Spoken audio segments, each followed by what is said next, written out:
Can you maybe tell us a little bit about your experience of coming out? Sure. I didn't come out until I was 20 when I was at university. I thought I didn't want the stress and the worry whilst trying to do my exams, of maybe my parents disowning me and all the worries that go with that, and my friends disowning me. I just thought I need to get away from Frome, because I live in Frome, and I went to university and I just realised this wasn't a big issue. People had matured. I could finally be myself, and I told close friends that I'd made at university, and they're absolutely cool with it. And it just went from there. And I came home, I told my parents. That didn't go down too well, but down the months, it's a different story with every parent, and some are more accepting straight away, others aren't so pleased, and I can't say which way it's going to go for you if you are planning on coming out, but I'm welcome to have a chat, and I'll give my number and stuff out later if you want to express that. But yeah, it is. I didn't come out until I was 20, and it's like I said, it has changed now. That was 4 years ago now, and like I said, I'm dealing with young people that are like 13, 14 that are coming out at school and stuff, so things are changing. But as I read out the statistics earlier, they're still being victimised and bullied within school, so maybe they're feeling a bit more brave, but they're still facing the persecution, which is not good. So if you are a gay, lesbian or transgender youth, where do you go?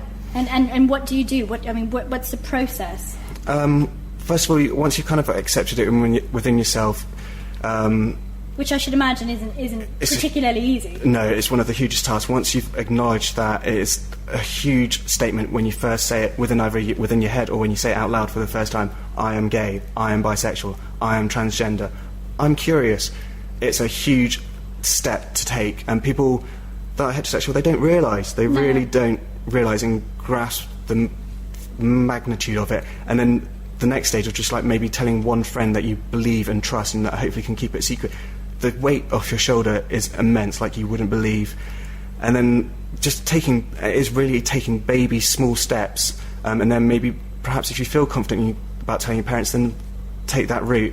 But just have a backup plan. Just think, what happens if things don't go okay with my parents? Do I have somewhere to stay? Do I have money and support from other people? Just in case. I'm not saying it's going to be like that for you, but just in case, just have that backup in your head. What happens if things don't go right? But it's such a huge step to take. I should imagine it's quite frightening, and before you've even told anybody, it's terribly lonely. Yeah, it is. Really isolating. If you are gay and you're out at school, or if you're thinking about coming out of school, maybe go and talk to Connections Worker. I advise those highly. They are trained and on the subject of LGBT. They can get you in touch with myself. You might have a youth worker that visits your school. You might have a student support worker. All these people should be trained and accepting on these issues.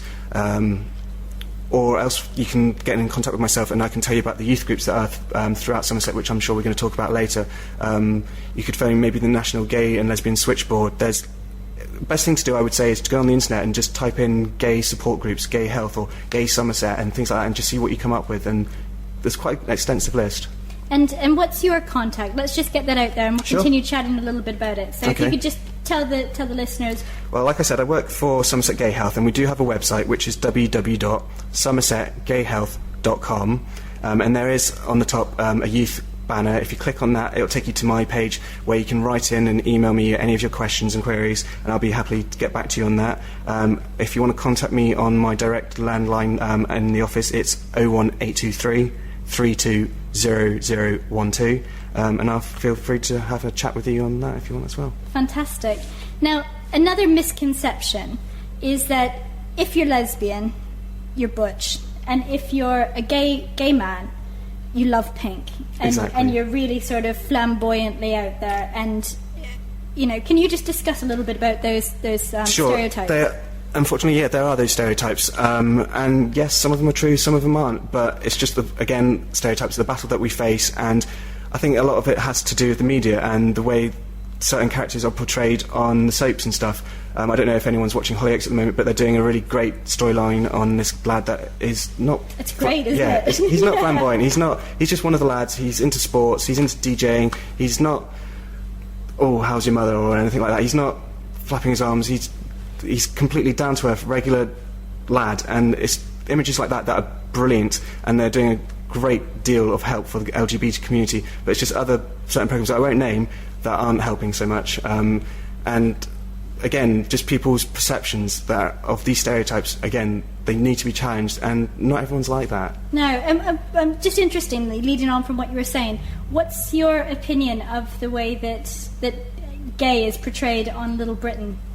Personally, I find it funny. I like to think that the LGBT community can laugh at that. I know maybe other people might disagree and perhaps find it offensive, but I think it's helped. I'd like to believe it's helped, and even my parents watch it, and I know many people. It's a hugely popular programme, and yeah, as far as I know, the LGBT community are absolutely fine with a programme like that. I don't know.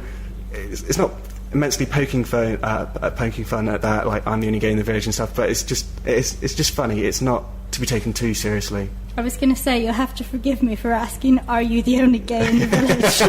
I like to think in Frome I'm not. I know of a fair few people around here. But the problem with Frome, not just Frome, but just Somerset in general, it's a very rural county, and it's very white. It's very, aspiring or middle class. Yeah. It's very. I mean, I was even shocked coming here of the lack of diversity. Yes. Yeah, it is a very. You go to Bath or Bristol, and it's a lot more accepting, and there's more youth groups, and it's just generally better. But compared to like Frome and Somerset, it's a really difficult place to be young and gay. And within the charity that I work for and the youth groups, that's what we're trying to do. We're trying to help these young LGBT people to have a place to go, somewhere to do, to meet other young people, and that's the ultimate aim of the 2BU group.